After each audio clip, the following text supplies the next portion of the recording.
السلام علیکم ورحمۃ اللہ وبرکاتہ۔ الحمد للہ رب العالمین واشہد ان لا الہ الا اللہ وحدہ لا شریک لہ واشہد ان محمدا عبدہ ورسولہ صلی اللہ تعالی علیہ وآلہ وسلم۔ اعوذ باللہ من الشیطان الرجیم، بسم اللہ الرحمن الرحیم۔ الذین یؤمنون بالغیب وَيُقِيمُونَ الصَّلَاةَ وَمِمَّا رَزَقْنَاهُمْ يُنْفِقُونَ۔ محترم اور معزز ناظرین و ناظرات،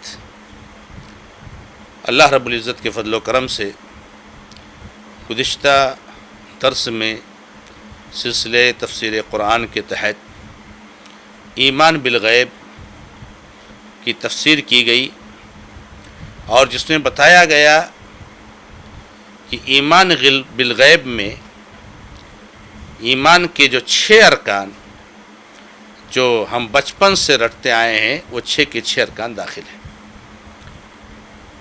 اور ایمان بالغیب میں سب سے پہلے نمبر پر جو آتا ہے وہ ایمان باللہ ہے۔ اس تعلق سے کچھ گفتگو ہوئی۔ پھر اللہ تبارک و تعالیٰ نے جو ایمان کے ارکان بیان کیے ہیں قرآن اور حدیث میں، اس میں ہے اللہ رب العزت کے فرشتوں پر ایمان رکھنا۔ میرے بھائیوں، ہم اور آپ جانتے ہیں کہ فرشتے، ملائکہ، یہ اللہ تعالیٰ کی ایک مخلوق ہے، اور اللہ رب العزت کی اس مخلوق کو ہم اپنی آنکھوں سے دیکھ نہیں سکتے۔ یہ ہمارے بیچ میں ہوتے ہیں، ہم سے قریب ہوتے ہیں، ہمارے نامہ اعمال کو لکھ رہے ہوتے ہیں، مگر ہم ان کو دیکھ نہیں سکتے۔ ایمان بالغیب ہے، ہماری نظروں سے اوجھل ہے، ہم سے بالکل قریب ہیں۔ عن الیمین وعن الشمال قعید، اللہ نے فرمایا ہے دائیں جانب اور بائیں جانب ایک ایک فرشتہ بیٹھا ہوا ہے۔ ما یلفظ من قول الا لدیہ رقیب عتید، جو لفظ بھی نکلتا ہے زبان سے، جو جملہ بھی نکلتا ہے، اس کو لکھتے ہیں۔ تو یہ فرشتے اللہ رب العزت کی مخلوق ہیں، ان کے بہت سارے اوصاف اور بہت ساری تفصیلات قرآن و حدیث میں بیان کی گئے۔ ان ساری تفصیلات کو من وعن قبول کرنا، اس میں کسی طرح سے اپنی عقل کو نہیں دوڑانا، ہماری عقل میں آئے، ہماری سمجھ میں آئے یا نہ آئے، ہم اس کو سمجھ سکیں یا نہ سمجھ سکیں، جو کچھ تفسیر قرآن کریم اور نبی صلی اللہ علیہ وسلم کے حدیث میں بیان ہے، اس کو من وعن تسلیم کرنا، یہ ایمان بالملائکہ ہے۔ بہت سارے فرشتوں کے نام بتائے گئے ہیں، بہت سارے فرشتوں کے کام بتائے گئے ہیں، فرشتوں کے بارے میں بہت ساری تفصیلات بتائی گئی ہیں، بہت ساری چیزوں کو اللہ نے نہیں بیان کیا ہے۔ تو جن چیزوں کو رب العزت نے بیان فرمایا ہے، ان چیزوں کو ماننا اور قبول کرنا، اور جن چیزوں کو نہیں بیان کیا ہے ان کے بارے میں خاموش رہنا، یہ ایمان بالملائکہ ہے۔ الذین یؤمنون بالغیب۔ تیسرے نمبر پر جو ایمان کا رکن ہے، اللہ رب العزت نے کچھ کتابیں نازل فرمائی ہیں آسمان سے انسانوں کی ہدایت کے لیے، ان کتابوں پر ایمان رکھنا۔ ان کتابوں میں کچھ کے نام بتائے ہوئے ہیں، کچھ کی تفصیلات بتائی ہوئی ہیں، جیسے تورات، زبور، انجیل، قرآن کریم، ابراہیم علیہ السلام کے کچھ صحیفے، موسیٰ علیہ السلام کے کچھ صحیفے۔ ان کتابوں کو ان کی تفصیلات کے ساتھ جو قرآن و حدیث بیان ہیں ان کے ساتھ قبول کرنا، یہ ایمان بالکتب ہے۔ جو تفصیل ہے اس کو ماننا، اور جو تفصیل نہیں ہے اس کو نہیں ماننا، اور اس میں اپنی عقل کو دوڑا کر کے اپنی طرف سے تفصیل نہیں بیان کرنا، یہ ایمان بالکتب کا تقاضا ہے۔ ایمان بالکتب کا تقاضا یہ ہے کہ آپ جو تفصیلات آئی ہوئی ہیں ان کو قبول کریں، اور جہاں شریعت خاموش ہے، قرآن و حدیث خاموش ہے، وہاں آپ خاموش ہو جائیے۔ لیکن ان کتابوں پر ایمان رکھنے کے بہت سارے تقاضے ہیں، اس کی بہت ساری تفصیلات ہیں، کہ جو کتابیں پہلی تھیں، یہ ساری کی ساری کتابیں اب منسوخ ہو چکی ہیں. اب اس وقت صرف ایک کتاب ہے جو کتاب ہدایت ہے اس روئے زمین پر، اور وہ اللہ کے آخری نبی محمد رسول اللہ صلی اللہ علیہ وسلم پر نازل ہوئی ہے، جس کا نام قرآن کریم ہے، قرآن مجید ہے. تو یہ قرآن کریم یہ اللہ رب العزت کی طرف سے نازل ہوئی ہے.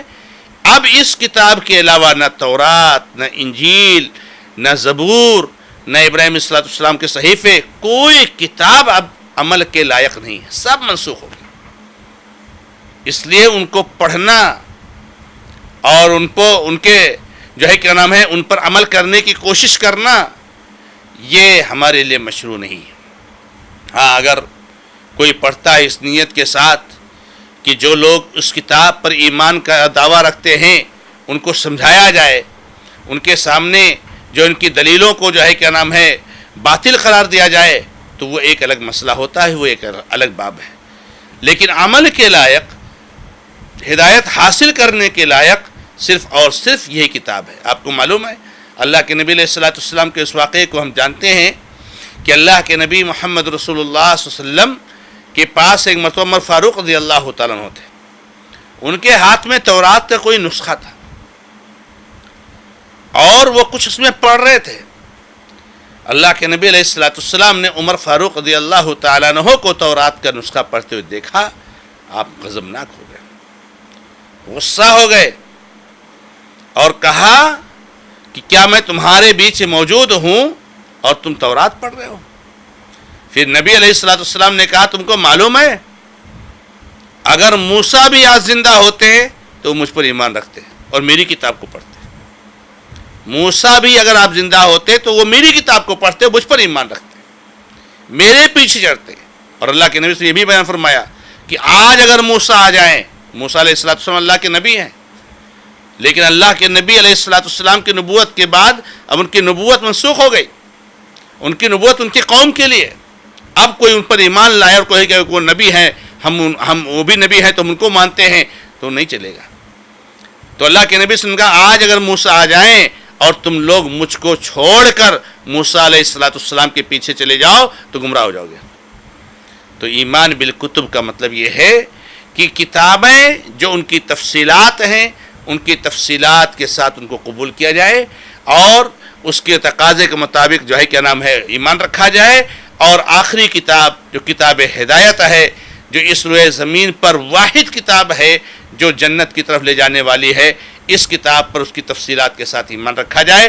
اور پھر قرآن کریم پر ایمان لانے کے جو تقاضے ہیں کہ اس کو پڑھنا، اس کو سیکھنا، اس کی تلاوت کرنا، اس کو سمجھنا، اس میں تدبر کرنا، اس پر عمل کرنا، پھر اس کی تعلیمات کو آگے تک پہنچانا، یہ سارے تقاضے جب پورا کریں گے تب کتاب اللہ کی کتاب پر ایمان لانے ہوں گے. ہم قرآن کریم پر ایمان لانے والے اس وقت ہم نہیں ہو سکتے. ایک آدمی قرآن کریم پر ایمان رکھتا ہے، نہ پڑھتا ہے، نہ سمجھتا ہے، نہ عمل کرنے کی کوشش کرتا ہے. کیسا ایمان ہے اس کو قرآن کریم پر؟ کس طرح کا ایمان ہے یہ؟ ایک آدمی قرآن پڑھنے کے لیے نہ سیکھنے کے لیے نہ خود کوشش کرتا ہے، نہ چاہتا ہے کہ اس کے بچے سیکھ پائیں. ہمارے کتنے مسلمان بھائی ہیں کہ اپنے بچوں کو اونچی سے اونچی تعلیم دلائیں گے، انگلش کا نمبر 1 جو ہے زبان بولنے والا اس کو جو ہے بنائیں گے، لیکن قرآن کریم کا ایک لفظ پڑھنا نہیں آتا ہے. کیسا ایمان ان کا کتابوں پر؟ تو اللہ رب العزت کی کتابوں پر ایمان رکھنا یہ ایمان کے ارکان میں سے یہ تیسرا رکن ہے. اور جو چوتھا رکن ہے ایمان کے ارکان میں سے، وہ اللہ رب العزت نے جو رسول بھیجے ہیں، جو انبیاء بھیجے ہیں، جو پیغمبر بھیجے ہیں، ان نبیوں پر ایمان رکھنا، جن کا سلسلہ آدم علیہ السلام سے شروع ہوتا ہے اور آ کر کے اللہ کے نبی آخری نبی محمد رسول اللہ صلی اللہ علیہ وسلم پر ختم ہو جاتا ہے. آدم علیہ السلام پہلے نبی ہیں، اللہ کے نبی علیہ السلام آخری نبی ہیں. 1,24,000 انبیاء کرام مسند احمد کی روایت کے مطابق اللہ تعالیٰ نے مبعوث فرمائے ہیں، جن میں سے 315 رسول ہیں اور باقی سب انبیاء ہیں. ان انبیاء کرام میں سے بہت سارے نبیوں کے نام آئے ہیں. آدم علیہ السلام، نوح علیہ السلام، ابراہیم، موسیٰ، عیسیٰ، یعقوب، ہارون اور یوسف، اسحاق، بہت سارے انبیاء کرام عیسیٰ علیہ السلام کے نام آئے ہیں. بہت سارے انبیاء کرام علیہ السلام کی تفصیلات آئی ہیں، کہاں پیدا ہوئے، کہاں دعوت کا کام کیا، کہاں مرے، کیسی دعوت دی، بہت سارے انبیاء کرام کی تفصیلات آئی ہیں. بہت سارے انبیاء کرام ایسے ہیں جن کا نہ نام آیا ہے نہ ان کی کوئی تفصیل آئی ہے. اسی لیے اللہ تعالیٰ نے فرمایا ہے کہ بہت سارے انبیاء جن کے قصے ہم نے جن کی تفصیلات بیان کی ہے، اور بہت سارے انبیاء ہیں جن کی تفصیلات ہم نے نہیں بیان کی. ان سارے نبیوں پر ان کی تفصیلات کے مطابق جو ہے ایمان رکھنا ہمارا فریضہ بنتا ہے، یہ ہماری ذمہ داری بنتی ہے. اور یہ اس وقت تک ہمارا ایمان مکمل نہیں ہوگا یا مومن نہیں ہو سکتے جب تک ان سارے نبیوں پر ایمان نہ رکھیں. تو یہ نبیوں پر ایمان لانے کا مطلب. پھر آخری نبی اللہ کے نبی محمد رسول اللہ صلی اللہ علیہ وسلم، آپ پر ایمان لانے کا مطلب، ایمان لانے کا مطلب یہ ہوتا ہے کہ اللہ کے نبی علیہ السلام کی اطاعت کریں، فرما برداری کریں، آپ جو کچھ بھی ہم کو حکم دے اس پر عمل کریں. اسی لیے علم نے کہا ہے تصدیقہ فیما اخبر وطاعتہ فیما امر. اسی طریقے سے والاجتناب والنہی عما نہی عنہ وزجر وان لا عباد اللہ الا بما شرع، کہ نبی صلی اللہ علیہ وسلم نے جو بھی خبریں دی ہیں اس کی تصدیق کریں. نبی صلی اللہ علیہ وسلم نے کہا قیامت آئے گی، دجال نکلے گا، عیسیٰ علیہ السلام ساتویں آسمان کے اوپر ہیں، آسمان کے نیچے آئیں گے، زمین پر اتریں گے، مہدی ظاہر ہوں گے، یہ ہوگا یہ ہوگا یہ ہوگا. تفصیلات نبی علیہ السلام نے بیان فرمائی. پھر جو ہے قیامت کے پہلے سے کے بارے میں بہت ساری تفصیلات بیان فرمائی. ان ساری تفصیلات کی تصدیق کریں. اللہ کے نبی علیہ السلام نے جو باتیں کہی ہیں وہ بالکل سچی اور صحیح ہیں. اور اسی طریقے سے اللہ کے نبی علیہ السلام جو حکم دیں اس کو مانیں. آپ آئیے اگر غور کریں اور سمجھیں تو کیا ہمارے مسلمان بھائی اللہ کے نبی علیہ السلام کی مامورات پر عمل کرتے ہیں، مانتے ہیں؟ ہم نے تو بہت سارے فرقے بنا لیے، ہم نے تو بہت سارے مناہج طے کر لیے ہیں، ہم نے تو بہت سارے گروپ بنا لیے ہیں، اور ہر گروپ کا ایک لیڈر بنایا ہے ہم نے، اور اسی لیڈر کی باتوں کو ہم مانتے ہیں. کہتے ہیں یہ ہمارے فلاں امام ہیں، ہمارے فلاں امام ہیں. اللہ کے نبی علیہ السلام کے سنتوں کی دھجیاں اڑائیں مگر ہم اپنے مسلک اور اپنے امام کی بات کو نہیں چھوڑ سکتے. یہی وجہ ہے کہ بالکل دو متضاد چیزوں کو شریعت کا مسئلہ بتایا جاتا ہے اور شریعت سمجھ کر کے اس پر عمل کیا جاتا ہے. تو یہ بہت اہم چیز ہے کہ نبی صلی اللہ علیہ وسلم نے جو حکم دے اس کو ہم قبول کریں، اس کو مانیں. اور اسی طریقے سے جن چیزوں سے روکا ہے اللہ کے نبی علیہ السلام نے، اللہ کے نبی نے جھوٹ سے روکا، قتل سے روکا، زنا سے روکا، مرڈر سے روکا، ظلم زیادتی سے روکا، اور ساری گناہ اور سارے برائی کے کاموں سے روکا. ہم ان سے رکیں، ہم رک رہے ہیں. اس پر ہمیں اپنے گریبان میں جھانک کر کے دیکھنا چاہیے اور اپنے ضمیر سے سوال کرنا چاہیے کہ کیا نبی صلی اللہ علیہ وسلم نے جس چیز سے روک دیا ہے اس سے ہم رکتے ہیں؟ یہ آپ کی رسالت کا تقاضا ہے. اگر ہم یہ کرنے والے ہوں گے تو آپ کو رسول ماننے والے ہوں گے. اور اللہ کے نبی علیہ السلام پر رسول ماننے کا مطلب یہ ہے، اس کا تقاضا یہ بھی ہے کہ وَاللَّهُ يُعْبَدَ اللَّهُ إِلَّا بِمَا شَرَعَ. اللہ کی عبادت آپ کو کرنی ہے تو جیسے نبی صلی اللہ علیہ وسلم نے کہا ویسے ہی کیجئے، تب آپ نبی صلی اللہ علیہ وسلم کے رسول ماننے والے ہوں گے. آپ نماز پڑھ رہے ہو، آپ روزہ رکھ رہے ہو، آپ زکوٰۃ دے رہے ہو، آپ حج کر رہے ہو، آپ قرآن کی تلاوت کر رہے ہو، آپ ذکر و اذکار کر رہے ہو، آپ نفلی عبادتیں کر رہے ہو، جس بھی عبادت میں ہو اور عبادت کی جس شکل میں بھی ہو، آپ کے سامنے جو آئیڈیل ہونا چاہیے اور جو نمونہ ہونا چاہیے وہ محمد رسول اللہ صلی اللہ علیہ وسلم کی ذات. بیچ میں کوئی نہیں آنا چاہیے، کسی کی طرف آپ کی نظر نہیں جانی چاہیے، کسی کی طرف آپ کی نگاہ نہیں جانی چاہیے. صرف اور صرف اللہ کے نبی نے اس طریقے سے نماز پڑھے اس لیے ہم ایسی نماز پڑھیں گے، ایسا روزے رکھے اس لیے ہم ایسا رکھیں گے، ایسا نبی نے کیا اس لیے ہم ایسا کریں گے.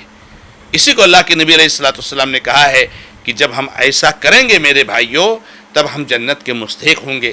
اللہ کے نبی علیہ السلام ارشاد فرماتے ہیں کل امتی یدخلون الجنۃ الا من ابا قیل من ابا یا رسول اللہ.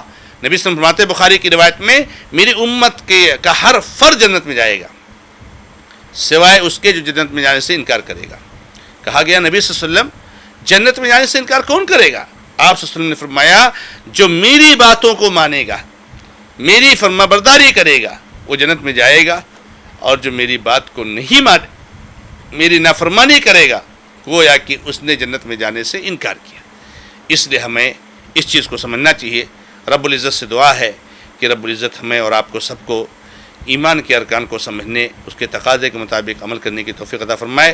ھذا ما عندی واللہ تعالی عالم والحمد للہ رب العالمین وصلی اللہ علی محمد وسلم تسلیما کثیرا۔ والسلام علیکم ورحمۃ اللہ وبرکاتہ۔